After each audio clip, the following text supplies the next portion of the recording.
Bonjour à tous, bon dimanche, bienvenue dans ce nouveau numéro du Grand Jury d'RFM. C'est ce qu'on appelle une tempête politico-judiciaire, l'affaire dite des 94 milliards de francs CFA dans laquelle le député Ousmane Sonko, par ailleurs leader du parti politique PASTEF, accuse l'ancien directeur général des domaines Mamour Diallo de détournement de deniers publics dans le dossier du titre foncier 1451R. Et vendredi, la commission d'enquête parlementaire qui avait été mise en place à ce sujet a livré les conclusions de ces investigations. Commission que vous avez dirigée, cher Sek. Bonjour. Bonjour Babacar.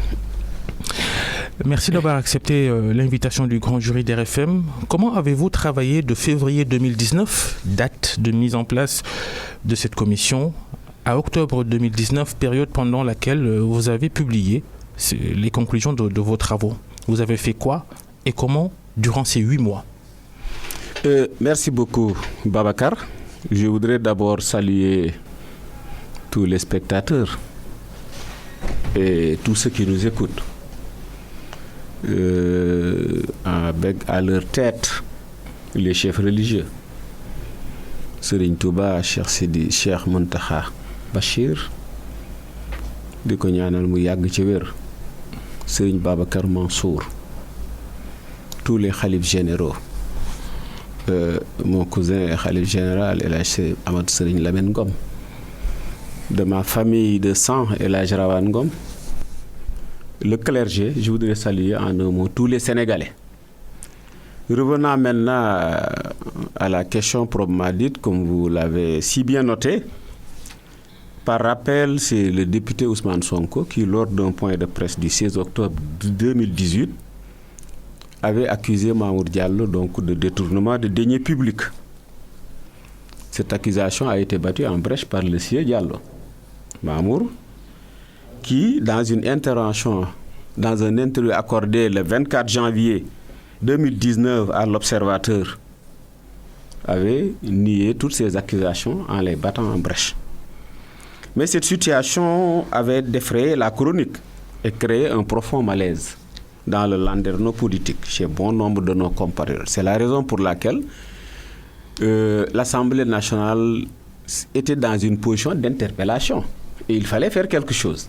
C'est en ce moment que le député Djibril War, que je salue au passage, a introduit la demande de la création d'une commission d'enquête parlementaire. L'Assemblée nationale accéda à sa requête et cette commission a été créée. Cette commission était composée de 9 membres. Il y avait 7 députés de Benno Bokk Yakaar. Il devrait y avoir un député du groupe Démocratie et Liberté, un député des non-inscrits. Ils ont refusé d'intégrer la commission. Les 2 derniers députés ont refusé de prendre leur place dans la commission. Parce qu'ils contestent le bien fondé de la mise en place de cette commission d'enquête parlementaire. Mais ils ont, eux, demandé ils ont demandé des commissions d'enquête par le passé. Mais sur des questions qui n'étaient pas pertinentes et qui avaient des relents tout à fait politiques. Mais cette question, était tellement importante parce que ça occupait l'opinion nationale, mais bien même internationale. Parce que jusqu'à ce jour, cette question des 94 milliards occupe 80% des débats donc, dans notre pays. Donc je pense que la pertinence de la création de cette commission d'enquête parlementaire n'est plus à démontrer. Bon, maintenant, ils ont refusé, mais dans les débats, mais ils ont tellement posé de questions qu'ils auraient pu éviter en siégeant dans cette commission-là. Alors, 7 députés de Benno Bokk Yakaar dans cette commission d'enquête parlementaire, la méthodologie utilisée pendant 8 mois pour faire vos enquêtes. Bon, vous savez, d'abord, la présentation de la commission, il y avait moi-même, donc président de la commission de développement et de l'aménagement du territoire de l'Assemblée, président de la commission. Il y avait la présidente de la commission des finances, Mme Diema Ndiaye-Ba, rapporteur de la commission. Il y avait le président du groupe parlementaire de la majorité, le président Aymérou Gningue. Il y avait aussi les présidents Nicolas Ndiaye, président de la commission infrastructure et transport, le président Seydou Diouf, président de la commission des lois, le président Pape Sagna Mbaye, président de la commission des affaires étrangères, et le président Djibril War, qui est président au niveau de l'Union africaine de commission. Donc, quand cette commission avait été mise en place, nous aurons pu tout de suite démarrer les travaux. Mais ça a coïncidé avec une période de campagne électorale. Et comme l'accusateur était un des nôtres et il était candidat, nous n'avons pas voulu le gêner. Et puis, nous n'étions pas tenus de faire cela. Mais pour des questions vraiment de transparence, de bon sens, et puis nous avons préféré attendre. Ce qui nous a donné après des charges de travail énormes parce qu'il fallait, vous savez, ces commissions d'enquête parlementaire, c'est dans un délai de 6 mois. Donc on ne pouvait pas dépasser les 6 mois. Alors, donc nous avons attendu qu'un des candidats gagne, le président Macky Sall, les élections. Nous avons attendu sa prestation de serment le 19 avril. Donc, c'est après que nous nous sommes mis au travail. Évidemment, nous étions en train de chercher... Mise en place février, formellement, mais l'enquête... Mais les auditions ont démarré après la campagne électorale. Nous étions dans la recherche d'informations et dans la revue documentaire. Sur les auditions, nous avons énuméré un certain nombre de personnes, d'autorités, de cadres qu'il fallait auditionner. Nous avions dénombré 33 qu'il fallait auditionner. Mais sur les 33 qui ont été convoqués, 31 personnes ont répondu à notre invitation. Et parmi ces 31, il y en a même qui sont revenus une deuxième fois parce qu'on avait besoin d'informations complémentaires ou l'évolution des enquêtes, donc nécessité qu'ils reviennent pour nous clarifier certaines préoccupations. Mais Ousmane Sonko, lui, l'auteur de la question, n'a pas daigné déférer à une autre convocation, malgré que celle-ci lui a été servie par voie d'huissier de justice. De même que son acolyte, M. Ismaël Abba, qui est le gérant de son cabinet, Atlas et Mercalex. Quand vous dites acolyte, c'est très accusateur déjà. Oui, parce qu'il est membre de PASTEF, Ismaël Abba. Il est le gérant du cabinet donc, qui appartient à Ousmane Sonko, qui est Atlas, et le cabinet qui est le jumeau de Atlas, qui est le cabinet Mercalex. Donc la personne gère les deux cabinets qui ont la même adresse, la même personne, les mêmes numéros de téléphone, ce qui rend suspect, donc, d'ailleurs, ces cabinets-là. Alors, quand on regarde le document que vous avez produit après votre travail, après vos investigations, ce sont des conclusions à charge contre Ousmane Sonko et à décharge pour Mamour Diallo. Non, moi je ne crois pas que c'est comme ça. Pourquoi ? Parce que quand on crée une commission d'enquête, c'est pour un motif bien particulier. Et la commande qui nous a été servie, parce que lui, il a accusé un fonctionnaire, M. Mamour Diallo, de détournement de deniers publics. Donc la commande, c'était de voir, est-ce que ces 94 milliards dont il dit que cela a été tiré du trésor public, donc de l'argent des Sénégalais, a été détourné par M. Mamour Diallo. Mais il fallait qu'on réponde à la commande. En répondant à la commande, c'est de dire oui, il y a détournement ou non, il n'y a pas détournement. Donc si c'est cela chargé, je ne pense pas. Ensuite, Mamour Diallo, quand on a dit qu'il n'a pas détourné, que nous n'avons pas nous noté de détournement, ce n'est pas quand même blanchir. Nous n'avons pas le droit de blanchir quelqu'un. Nous sommes une commission chargée d'éclairer la lanterne des Sénégalais sur une question qui préoccupe la nation, et c'est ce que nous avons fait. Les personnes qui ont été auditionnées, au-delà des héritiers, il y a d'anciens directeurs généraux, il y a toute l'administration financière, domaniale, le trésor public, d'anciens ministres, l'ancien ministre du budget, etc. Mais beaucoup d'autorités qui ont été auditionnées. Mais nous avons aussi cherché des informations ailleurs. Par exemple, nous avons écrit à l'ordre des notaires pour demander la nature des différents cabinets ou des différentes sociétés. La société Sofico qui a été donc indexée, la société Cefu, etc. Alors tout ça, nous avons circularisé pour demander. Au niveau des banques de la place, nous avons circularisé toutes les banques pour voir est-ce qu'il n'y avait pas un décaissement au niveau donc, de ces banques pour le paiement d'un franc relatif à ces 94 milliards. Nous avons aussi, au niveau de l'administration financière, eu tous les décaissements dont a fait l'objet le titre 1450. Qu'est-ce que vous avez vu auprès de ces banques-là ? Ce que nous avons vu, c'est qu'au niveau de ces banques, il n'y a eu aucun franc qui a été décaissé pour payer un franc des 94 milliards dont parle Ousmane Sonko. Ousmane Sonko soutient le contraire et dit avoir les preuves. Mais Ousmane Sonko, ces preuves, ça fait combien de mois qu'il parle de ces preuves ? Bientôt 1 an. Il dit oui, j'ai les preuves, j'ai le numéro de compte, j'ai la banque, qu'il ne donne jamais. Et je dis qu'il ne donnera jamais. Je vais employer le futur. Il n'a pas encore donné, mais il ne les donnera pas aussi. Parce que vous savez, moi je pense qu'il faut être responsable dans la vie. Il faut être responsable parce que Ousmane, d'abord, c'est une autorité, c'est un député, c'est un fonctionnaire de l'État, c'est quelqu'un qui prétend diriger les destinées de ce pays-là. Il doit avoir un langage de vérité, il doit respecter les Sénégalais. Mais ce qu'il est en train de faire, mais ce n'est pas respecter les Sénégalais, ce n'est pas aussi se respecter soi-même. S'il vraiment dit qu'il y a eu un détournement sur 94 milliards et que 44 milliards ont été payés par une banque de la place, il connaît le compte, mais il aurait pu, 46, il aurait pu venir à l'Assemblée nationale. Déjà, le fait de ne pas venir à l'Assemblée nationale, ce n'est pas normal. C'est d'abord ne pas se respecter, parce que quand il ne respecte pas les députés, il ne respecte pas l'institution à laquelle il appartient, alors qu'il jouit des prérogatives et des prébendes de cette institution-là. Ousmane n'a jamais décliné son salaire, Ousmane n'a jamais décliné son carburant. Le véhicule de Ousmane est le véhicule qui a fait le plus grand nombre de vidanges à l'Assemblée nationale. Ah bon? Oui. Tout ça, mais on a vérifié. Vous savez, moi, quand je m'engage dans... Il utilise à outrance son véhicule, oui, que ça roule beaucoup. Mais ça roule beaucoup parce qu'il est un peu partout, il parle partout, n'importe comment. Il n'y a aucune organisation dans ses actions, dans ses paroles, dans ses interventions. Alors ça, c'est ne pas respecter les Sénégalais. Mais nous, ce que nous demandons aujourd'hui, nous avons terminé notre travail. Nous avons fait des constats qu'il n'y a pas eu de détournement de la part de deniers publics de 94 milliards. Parce que sur les 94 milliards, pour détourner, il faut d'abord décaisser. Vous savez, sur ces 94 milliards, il y a un peu moins de 3 milliards qui ont été décaissés. 2 milliards 845 millions. Qui ont été payés régulièrement et de façon légale à la société Sofico, qui n'est pas une société d'intermédiation. Parce que là aussi, il s'est planqué. Parce que la société Sofico est une société de rachat de créances.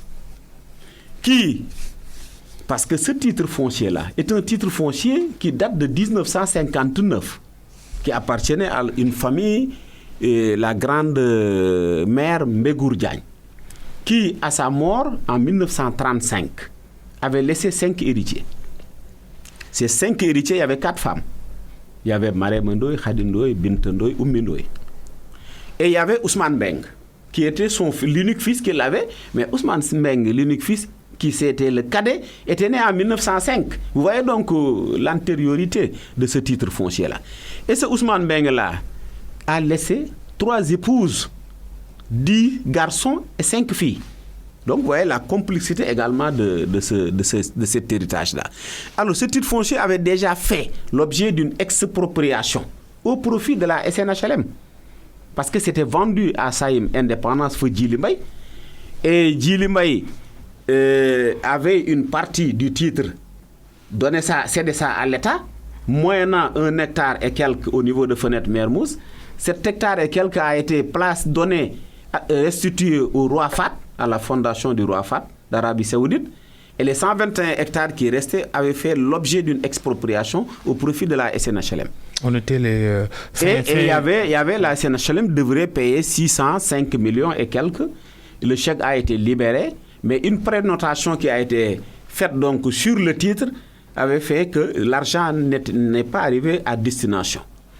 Ensuite, par la suite, il y a eu cette prénotation, le tribunal s'en est saisi du dossier, il y a eu des plaintes, et finalement, il y a eu un arrêt de la cour d'appel, donc qui avait cassé la vente.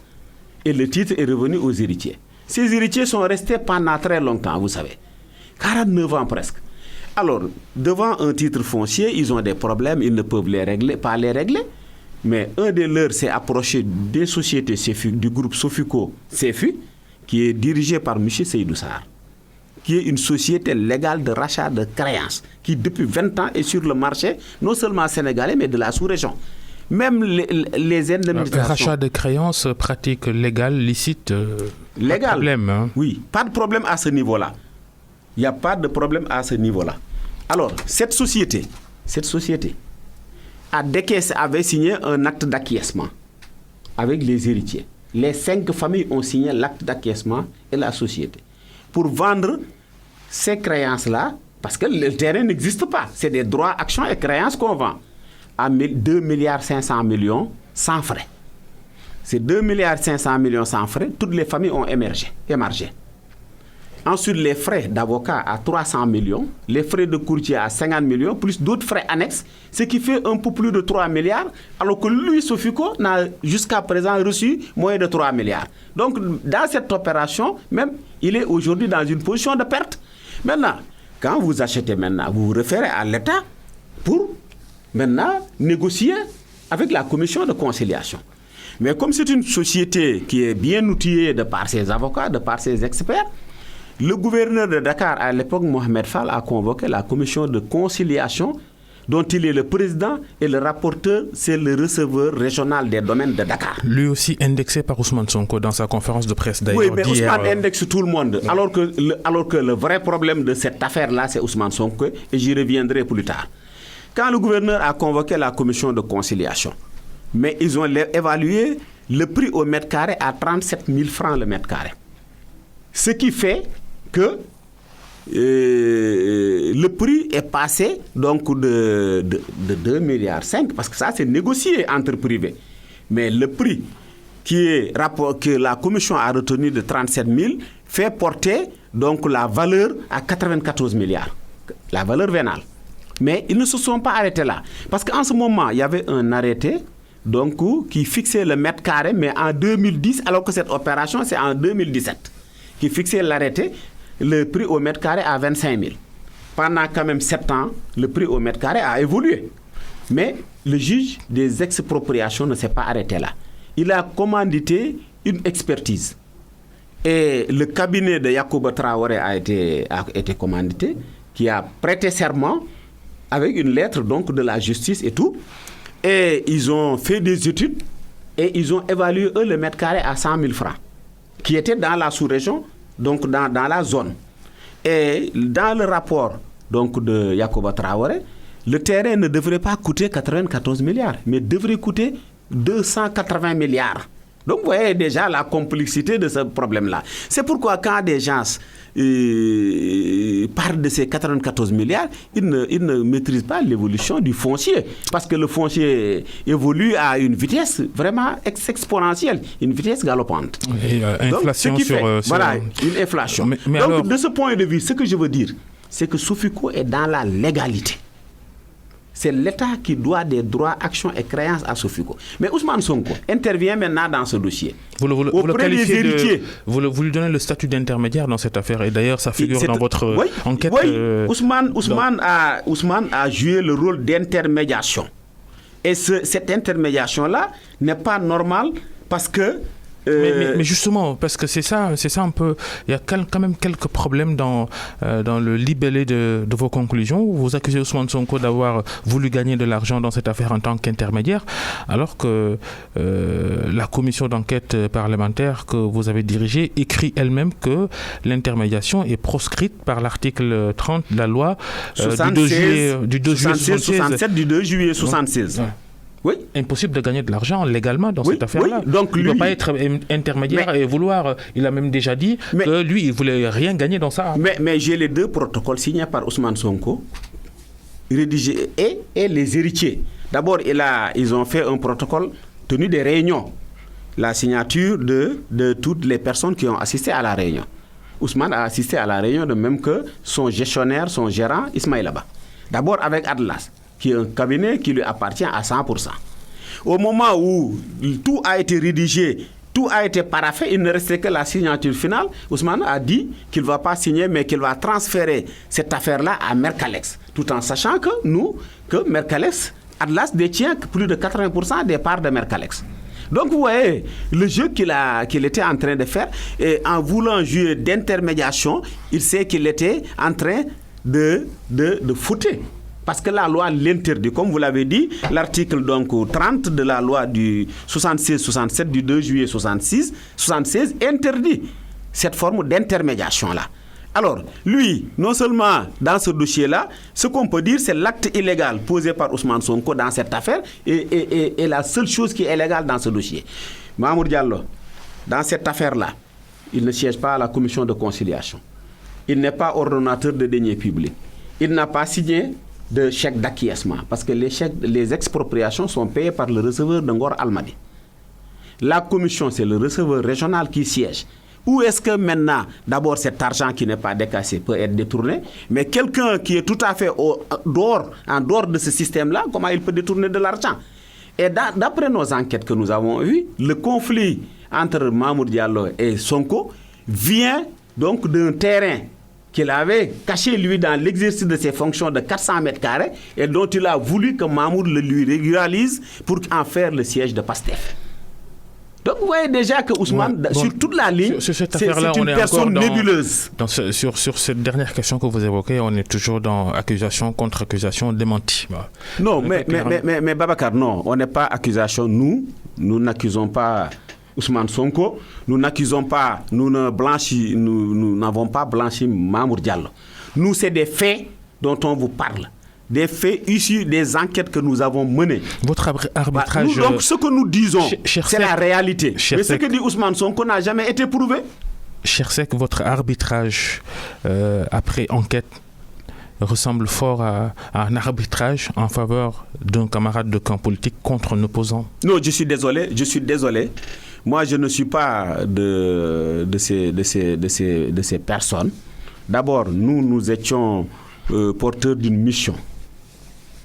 Et notre rôle, c'était d'enquêter et de répondre à une commande de deniers publics. Nous avons enquêté, nous avons pondu un rapport. Ce rapport a été présenté en plénière et dans ces conclusions, nous avons dit qu'il n'y a pas eu, parce qu'il y a eu 4 conclusions. La première conclusion, c'est qu'il n'y a pas eu de détournement de deniers publics dans cette affaire. Donc les Sénégalais pouvaient dormir tranquilles parce que l'argent dont Ousmane Sonko dit qu'il a été décaissé des comptes du Trésor, ce n'est pas réel. La deuxième chose, c'est le contentieux sur le rachat de créances Sofico-Cefi. Nous avons vu que ça a été régulier et qu'aujourd'hui, Sofico n'est même pas rentré dans les fonds de ce qu'il a dépensé. Et l'État reste lui devoir, du point de vue des droits, actions et créances, c'est 94 milliards, moyennant évidemment les 2 milliards 800 et quelques millions que ces deux sociétés ont déjà. Nous avons remarqué aussi qu'il y a eu l'existence d'un certain nombre de dysfonctionnements dans l'organisation des services de l'État. Et ça, nous avons fait des recommandations allant dans le sens d'une amélioration. Et la dernière conclusion qui était la 4e, du point de vue de la violation de la loi, nous avons vu que la seule personne qui a violé la loi, c'est Ousmane Sonko. Oui, mais... qui a voulu jouer un rôle d'intermédiaire, qui a accusé des gens dont il prétend détenir les preuves et que ces preuves ne sortiront jamais. Même si Ousmane Sonko il n'a pas répondu à la convocation de la commission d'enquête, il avait, par d'autres canaux, notamment médiatiques, fourni des éléments. Ne fallait-il pas tenir compte de cela dans votre travail? Mais des éléments que nous n'avons pas. Mais Babacar, si Ousmane, ce qu'il dit c'est exact, qu'il a des éléments, l'Assemblée nationale, dont il est un des nôtres, le convoque et le convie à une concertation, à une enquête, il aurait pu répondre positivement, venir nous fournir les éléments de preuve qu'il possède, mais cela allait nous raccourcir même notre travail. Mais ce que je veux dire, Babacar, quand est-ce que les Sénégalais auront les preuves de Ousmane Sonko? Ousmane Sonko, tout ce qu'il avance, il ne donne jamais de preuves. Il a été reçu par le doyen des juges, il promet de les lui donner. Cette promesse-là date de plus d'1 an. Et moi, j'attends et je suis très dubitatif qu'il ne donnera aucune information parce que nous, avec le travail que nous avons fait, il n'y a pas eu de décaissement. Donc ce qu'il dit n'est pas fondé. Oui, votre travail, le manque de rigueur dans vos enquêtes. Je suis désolé. Les fonctionnaires, attention, Babacar. Les membres qui composent cette commission-là, ce ne sont pas des Sénégalais lambda. C'est des gens qui capitalisent une expérience dans l'administration publique. C'est de hauts fonctionnaires et de hauts cadres. Comment alors, cher Seck, dans le document que vous avez produit, je peux donner l'exemple de cette partie de ce document, c'est à la page 7 où vous écrivez « Les 132 hectares ainsi acquis par l'État du Sénégal ont fait l'objet d'un éclatement dont les 68 hectares affectés à la SNHLM ont été immatriculés au nom de l'État sous le numéro 2887R et pour la superficie restante, l'état des investigations de la commission d'enquête parlementaire n'a pas permis d'en assurer la traçabilité. Vous ne pouvez même pas savoir. Mais parce que nous ne pouvons pas convoquer le président de la République, l'ancien président de la République. Mais c'est la haute cour de justice qui peut convoquer l'ancien président de la République. Or, cette chose avait été faite par décret, les 64 hectares là, dont nous avons perdu la traçabilité. Vous insinuez quoi? Qu'il y a eu non, il y a eu une affectation, mais nous n'avons pas le décret. Ça, c'est une affectation régulière. Mais on n'a pas le décret. Et nous ne pouvons pas interroger l'ancien président de la République sur cette question. Maintenant, nous avons le mérite d'avoir posé et d'avoir dit la vérité sur cette affaire. On aurait pu ne pas le mettre. Mais nous voulons que la justice s'autosaisisse du dossier et nous éclaire sur ça. Parce que nous sur avons... superficie sur cette superficie restante. Parce que nous avons aussi nos limites. En tant que commission d'enquête, nous avons nos limites. Nous ne sommes pas un juge, nous ne sommes pas un procureur, nous ne sommes pas de l'administration judiciaire. Nous, c'est enquêter. D'ailleurs, si quelqu'un refuse de répondre, nous n'avons même pas les outils juridiques pour l'obliger à venir, sinon on aurait contraint Ousmane Sonko de venir répondre. Maintenant, notre mérite, c'est d'avoir été courageux, de dire la vérité et de poser le problème. Il appartient maintenant aux juridictions d'aller plus loin et de chercher où se trouve cette superficie. Toujours sur les développements de cette affaire, au moment où vous apprêtiez à rendre public en plénière, à huis clos d'ailleurs, les conclusions de votre enquête, Ousmane Sonko a été reçu donc par le juge d'instruction. Des experts et même votre ancien collègue Abdoulaye Babo a dit du moment que le juge d'instruction s'est saisi de l'affaire, la commission d'enquête n'avait même pas à rendre en plénière, rendre public ses conclusions, que son travail était devenu caduc. Je suis désolé. Ce que dit Ablaye, c'est pas fondé. Je l'ai suivi faire beaucoup de développement. Ablaye ne connaît pas mieux la loi que nous, même si c'est un avocat. La loi organique de l'Assemblée, mais Ablaye ne la connaît pas mieux que nous. Moi, je ne suis pas un député d'avant-hier. Je suis un vieux député, un vieux parlementaire. Je suis au 3e mandat. Déjà en 1998, j'étais député à l'Assemblée nationale et premier vice-président de la commission de développement. Cette commission de développement et aménagement du territoire, je la préside depuis 8 ans. Donc moi, je ne suis pas un profane à ce règlement intérieur. Je sais ce que je fais. Et toutes les personnes qui composent cette commission sont des personnes averties. C'est de haut cadre de l'administration publique et de l'administration privée. Donc ce que dit Ablaye, c'est bon, je pense qu'il amuse la galerie, mais le juge a été saisi au moment où notre travail même était terminé. Avec tout ce qui s'est passé, tout le travail que nous avons fait, le rapport que nous avons élaboré, est-ce que si Ousmane attend le dernier moment pour écrire au juge d'instruction, cela peut nous empêcher de faire la restitution à la commande qui nous a été faite par notre institution? Je dis non. Nous étions obligés de restituer le travail qu'on nous avait demandé. On parle de contenu caduc, parce que le juge d'instruction... Il ne peut pas avoir de contenu caduc parce que le procureur qui a transféré le dossier au juge d'instruction avait dit que dans cette affaire, il attend le travail de l'Assemblée nationale. Tout à fait. C'est vrai. Donc le juge lui-même aurait pu faire comme le procureur, attendre le travail de l'Assemblée nationale au nom du respect de la séparation des pouvoirs. Parce que quand une institution travaille, il faut que l'autre aussi respecte l'autre. Et donc pour vous, le juge n'avait pas à convoquer Ousmane Sonko à la veille de la restitution? Je ne suis pas d'accord. À sa place, je ne l'aurais pas fait. Dans un cadre de respect et de la séparation des pouvoirs, aussi, il ne l'aurait pas pu faire. Il n'aurait pas pu le faire. La commission d'enquête parlementaire, je rappelle, vous l'avez présidée. Dans ses recommandations, elle recommande des sanctions pénales contre Ousmane Sonko. Sanctions pénales de quelle nature? Non, nous n'avons pas recommandé de sanctions pénales. Nous avons dit, nous avons restitué et nous avons demandé au peuple sénégalais d'apprécier.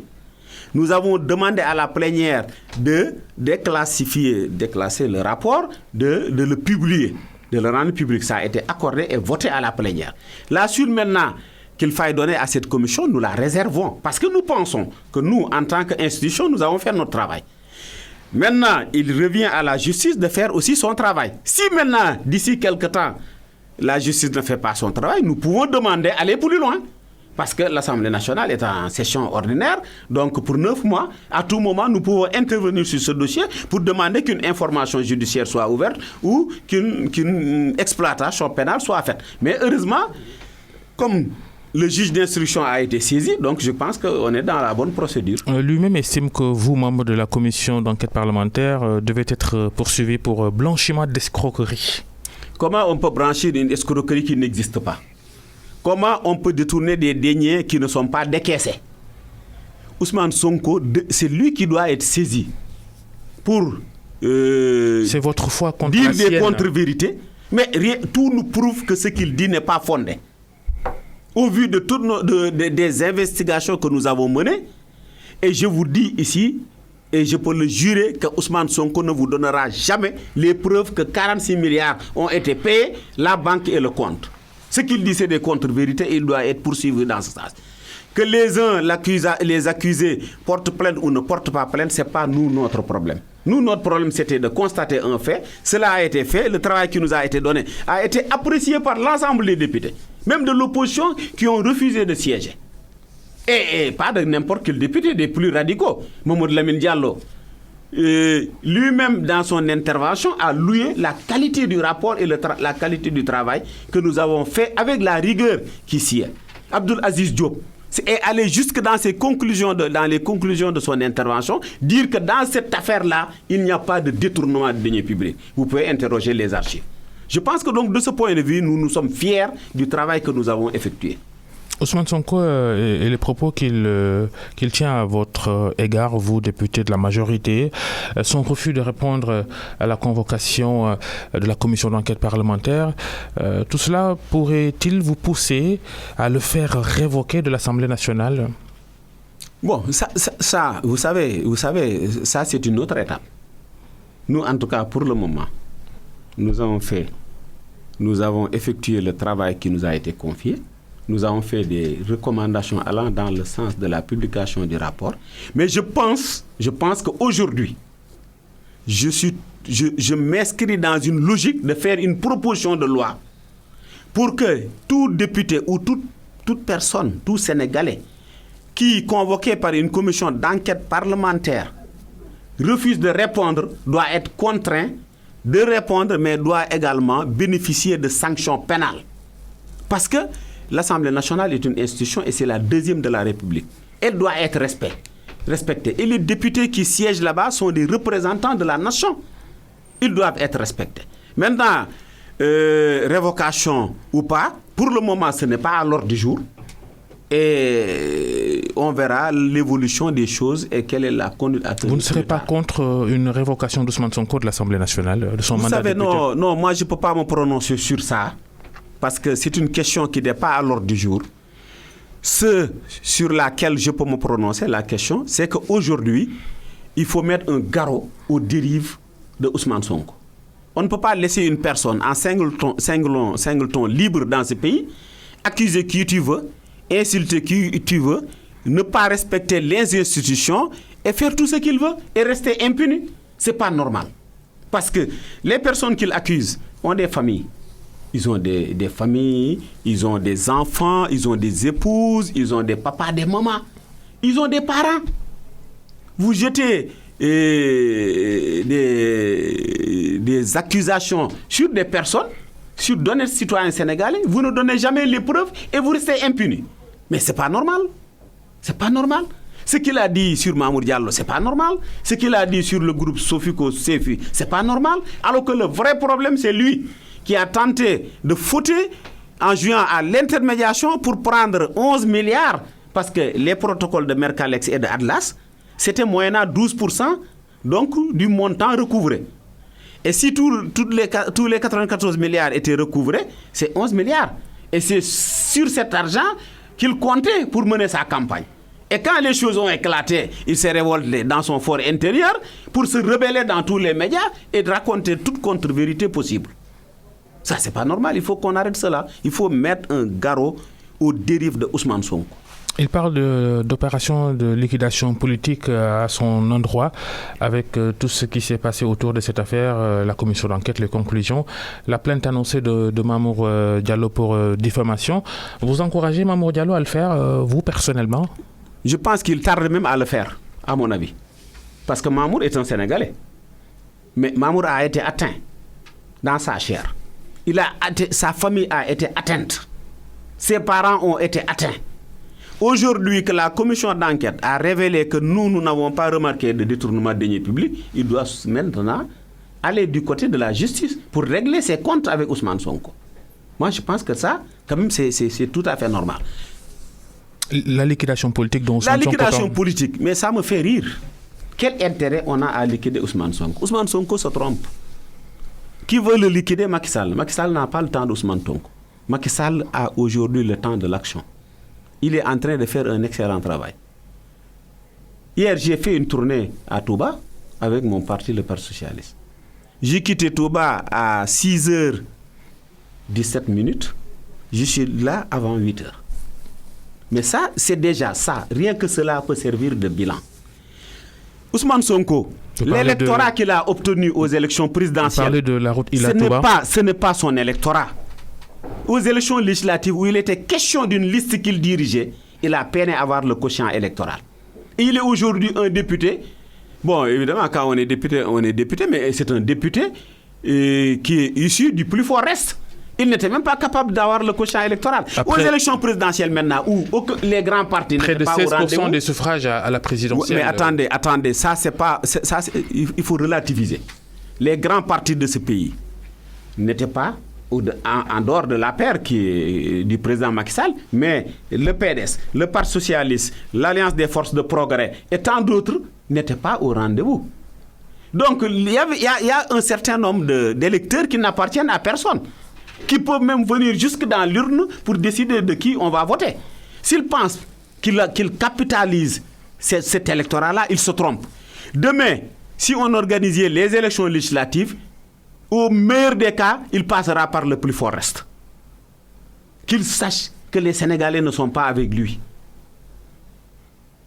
Qu'il cherche à avoir une conduite d'essence. Une conduite quand même qui va honorer tout politique. Mais ce qu'il est en train de faire, ça ne l'honore pas et ça n'honore pas les Sénégalais. Nous, ça ne nous honore pas en tant que député parce qu'il est un des nôtres. Je crois qu'il a intérêt à se rectifier avant que cela ne soit trop tard. Vous ne serez pas surpris de voir Ousmane Sonko avoir de gros ennuis judiciaires les prochains jours. Ça ne vous surprendrait pas de le voir, par exemple, écroué?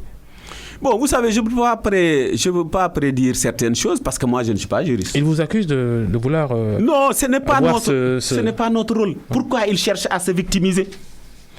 Parce que la chose, elle est très simple, Babacar. Vous accusez quelqu'un, vous prétendez détenir des justificatifs.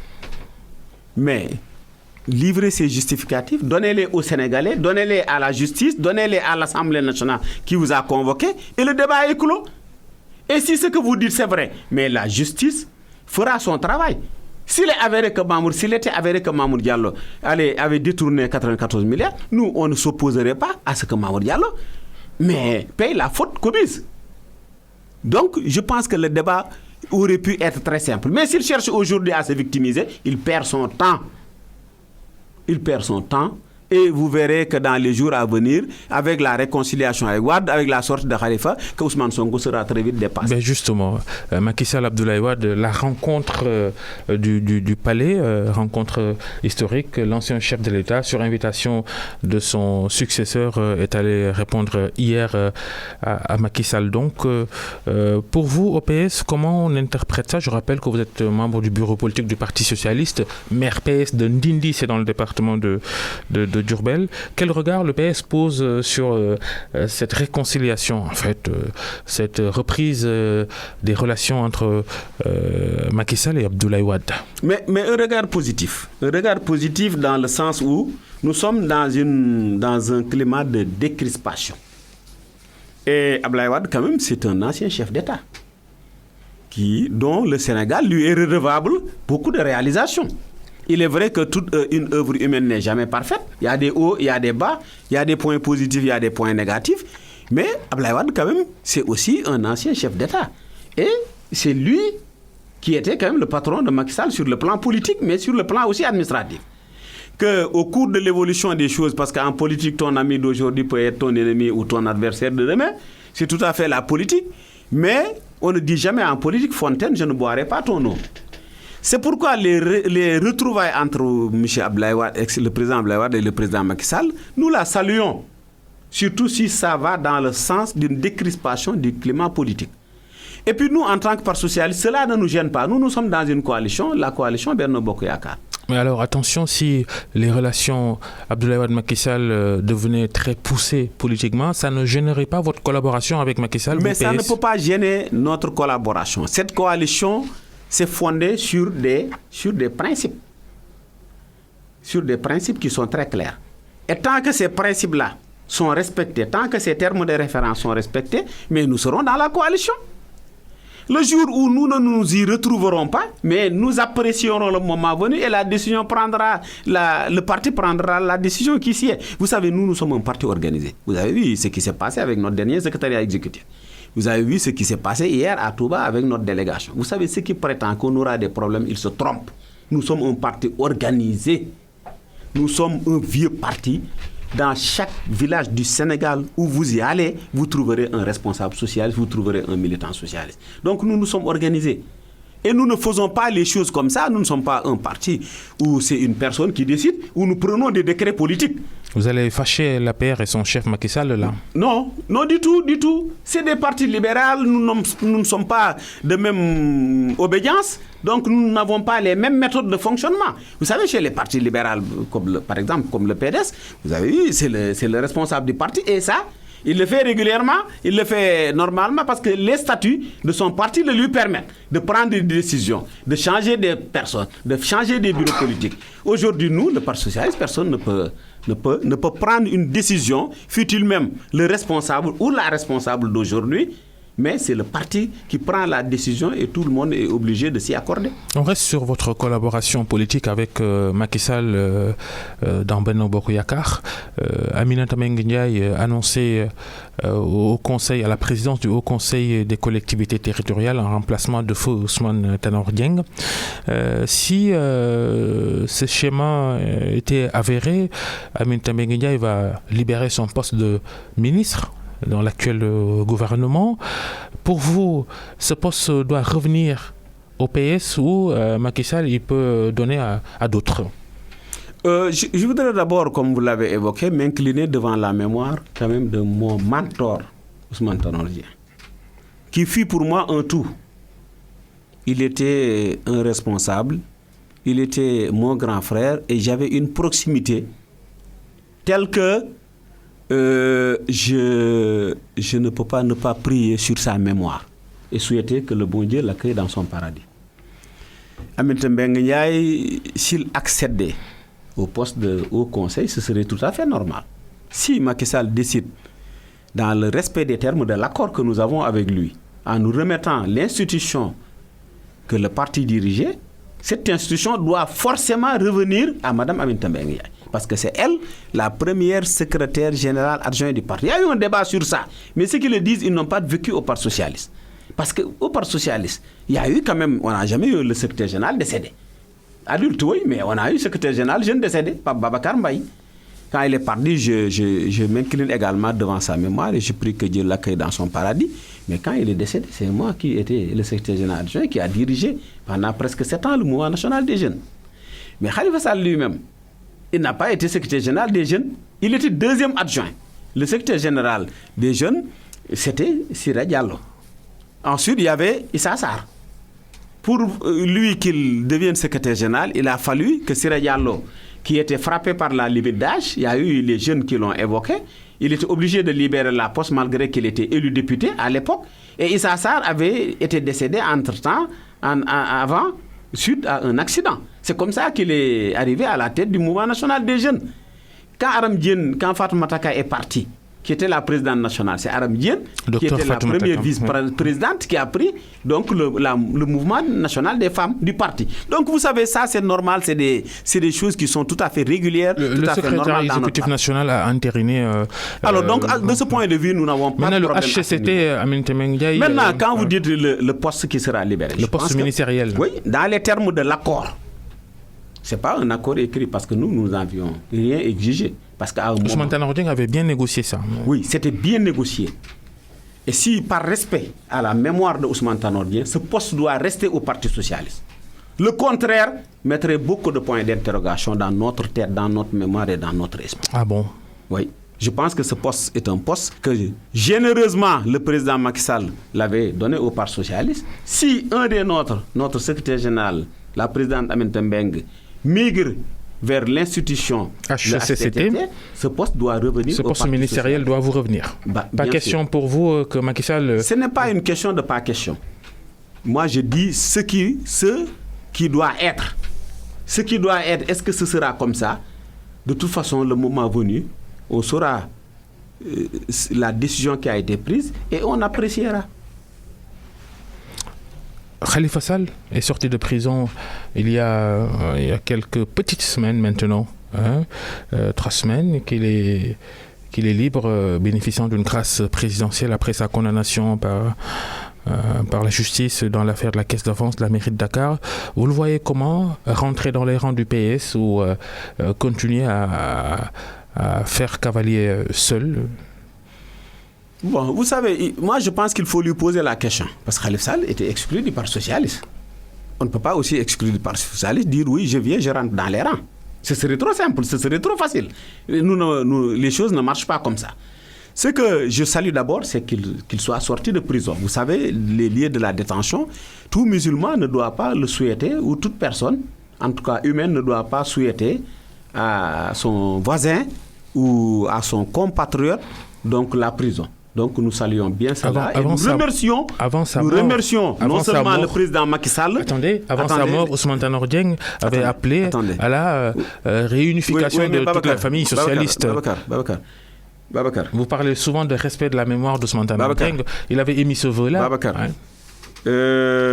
D'abord, comme je l'ai dit, le Parti socialiste a son statut, ses statuts, son règlement intérieur, sa charte de militant, qu'il faille respecter pour être militant du Parti socialiste. Maintenant, Khalifa, la question, il faut la lui poser. La conduite qu'il tiendra. Moi, je salue la sortie. Je félicite le président Macky Sall d'avoir fait cet acte de haute portée. Et je remercie Serigne Touba Cheikh Mountakha d'avoir donc manœuvré tout cela. Mais maintenant, s'agissant d'une retrouvaille, ça c'est un autre débat. Et le parti, vous êtes favorable ou pas? Le parti appréciera. Je me réserve de vous donner mon avis. Vous savez, Khalifa, moi, c'est mon grand frère, c'est mon ami. J'ai dirigé comme lui le mouvement national des jeunes socialistes. Mais moi, je suis un caduc des textes. Je suis un gardien des textes, donc du parti. Et aujourd'hui, l'évolution politique peut tout donner, mais pourvu que la direction du Parti socialiste, que les militants du Parti socialiste aient quand même la primeur d'une décision que l'on prendra plus tard. Vous m'avez compris? Cher Seck, une dernière petite question. Avec l'horizon 2024, la prochaine élection présidentielle, cette question agitée, même si la réponse de la majorité, c'est pas d'actualité. Macky Sall prépare-t-il un dauphin ou veut-il avoir un troisième mandat? Au PS, on dit quoi? Pas question d'avoir de briguer un troisième mandat pour Macky Sall? Cette question n'a pas été discutée dans les instances de notre parti. Je vous demande votre avis personnel. Mon avis personnel, ce débat devrait être posé par Benno Bokk Yakaar. Parce que l'opposition a validé la troisième candidature de Macky Sall. En quoi faisant? Parce qu'ils ont refusé de voter le référendum qui limitait le nombre de mandats à 2. Donc, qui ne dit rien consent. Mais aujourd'hui, ce débat devrait être posé par Benno Bokk Yakaar. Et le moment venu. Ça veut dire quoi? Vous, personnellement, vous êtes favorable à un troisième mandat de Macky Sall? Je vous dis, moi, je suis favorable à ce que Macky Sall a dit. Je suis favorable à la décision que prendra mon parti. C'est une question qui n'est pas évoquée par nos instances, mais moi, mon sentiment est que ce débat est un débat de Benno Bokk Yakaar, mais ce n'est pas un débat de l'opposition qui aurait pu voter la Constitution pour la limitation du mandat, mais qui ne l'a pas fait. Attention, donc il y a déjà qui l'a entériné. Attention au phénomène 23 juin, vous semblez cautionner... Il n'y aura jamais dans ce pays d'une rétrospective d'un 23 juin. Pourquoi? Parce que le 23 juin, c'est des partis forts qui étaient de l'autre côté, donc de l'opposition. Et vous savez, tout le mouvement du 23 juin, il y a d'abord eu un mouvement du 22 juin, où les jeunes du parti s'étaient mobilisés, où ils ont fait beaucoup à Dakar. Ils ont centré tout Dakar. Mais ensuite, toutes ces centaines de milliers de personnes-là sont parties de la maison du parti pour rejoindre la place Soweto. La place Soweto. Donc aujourd'hui, il n'y a pas le Parti socialiste, il n'y a pas l'Alliance des forces de progrès, il n'y a pas le PDS, parce que le PDS, déjà, il y a la réconciliation que nous saluons encore. Mais qui va organiser un 23 juin? Ousmane Sonko. Qui va organiser un 23 juin? Lamine Diallo. Qui va organiser un 23 juin? Le 23 juin était un mouvement citoyen spontané. On verra. Merci. Mais Babacar, un mouvement citoyen, depuis qu'ils ont commencé à faire appel à une mobilisation, jamais ils n'ont battu le plein. Merci, cher Seck, d'être passé. Ils ne sont pas en mesure de le faire. Je rappelle, vous êtes député, Benno Bokk Yakaar, maire PS de Ndindi dans le département de Diourbel. Vous avez présidé la commission d'enquête parlementaire sur l'affaire dite des 94 milliards de francs CFA. C'était le grand jury d'RFM. Bonne fin de semaine, bon Magal.